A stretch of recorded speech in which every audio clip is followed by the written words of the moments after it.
The Pittsburgh Steelers made significant changes to their defense, especially the secondary, before the 2025 NFL season.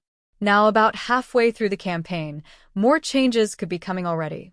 The Steelers' defense has performed poorly to begin the season. The unit looked better at first against the Green Bay Packers. But the wheels came off in the second half, as Green Bay recorded 214 passing yards after halftime. Following the 35-25 defeat, Steelers head coach Mike Tomlin received a question about what he will consider doing differently to improve the secondary next week. With his response, Tomlin stated anything is on the table. We just got to be better in all areas, and it starts first with the positions that we put players in, Tomlin told reporters. So it's coaches. It's players. It's all of us. We own it. We'll be better. We have to be. I'm open to doing whatever it is that we need to do schematically or from a personnel standpoint to improve this. Mike Tomlin's Steelers' defense falling apart. Unlike in Week 7, the Steelers' offense didn't really play well enough to win either against the Packers. But based on social media reaction, a vast majority of the anger from Steelers Nation after Week 8 is focused on Tomlin, his defensive coaching staff, and the defensive players. The Steelers gave up more than 30 points for the fourth time Sunday. This season is the first time since 2003 the Steelers have yielded at least 30 points in 4 of their first 7 games. The team finished 6-10 in 2003, the most recent losing season in the franchise's history.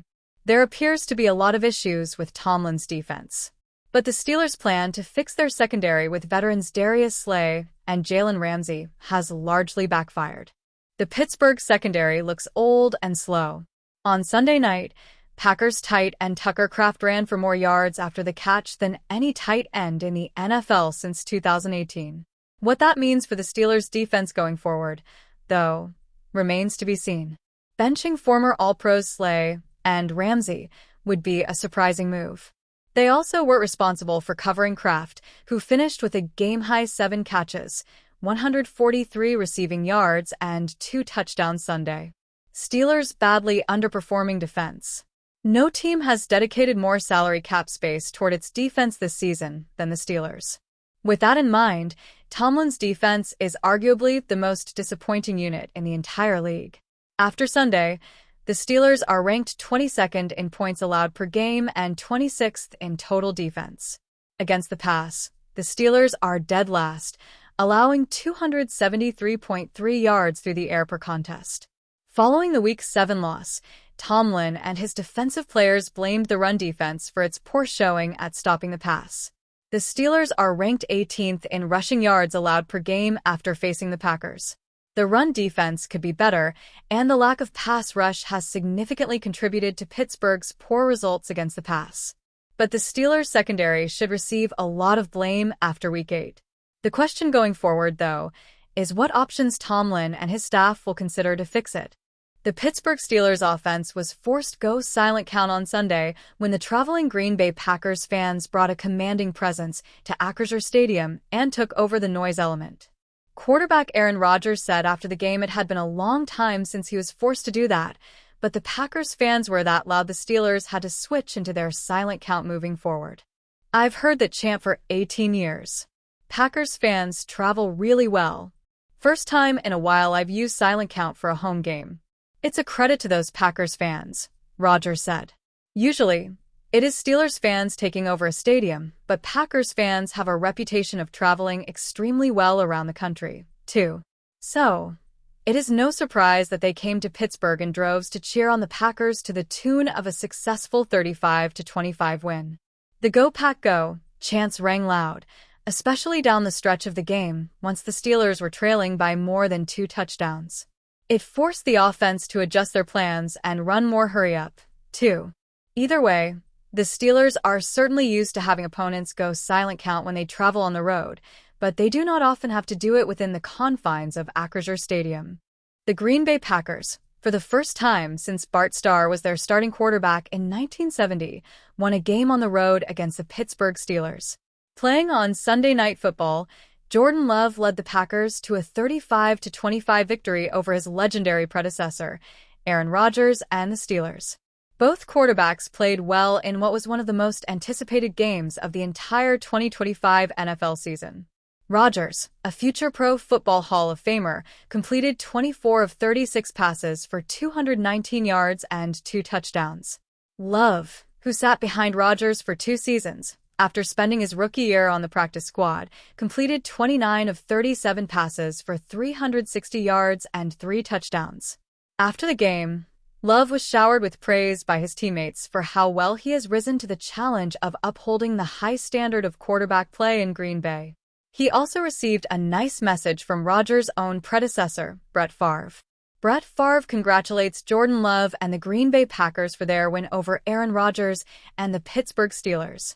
Of course, Love has had to fill some pretty large shoes in Green Bay, with the 2 quarterbacks that preceded him being Favre, and Hall of Famer, and Rodgers, a future Pro Football Hall of Famer.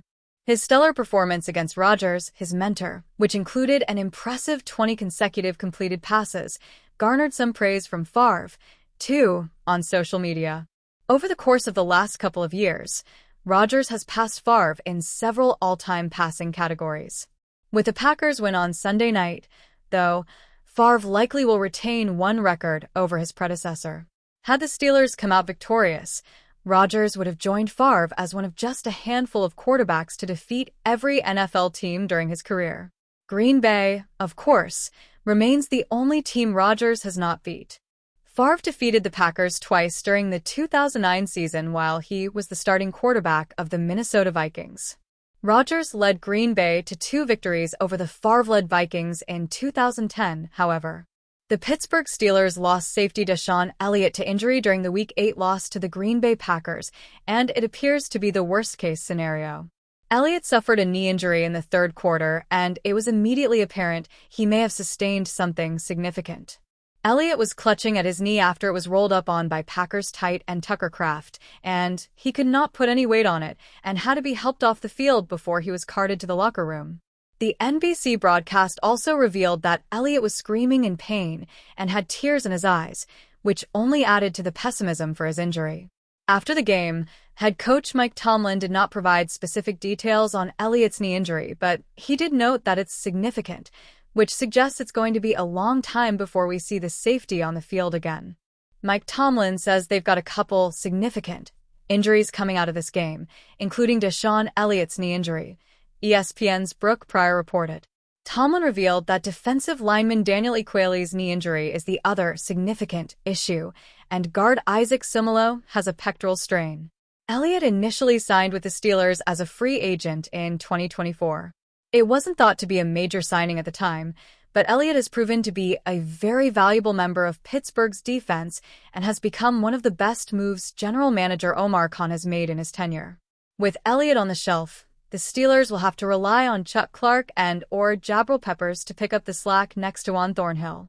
We'll see if the Steelers decide to bring in another safety ahead of the trade deadline, which falls on November 4th.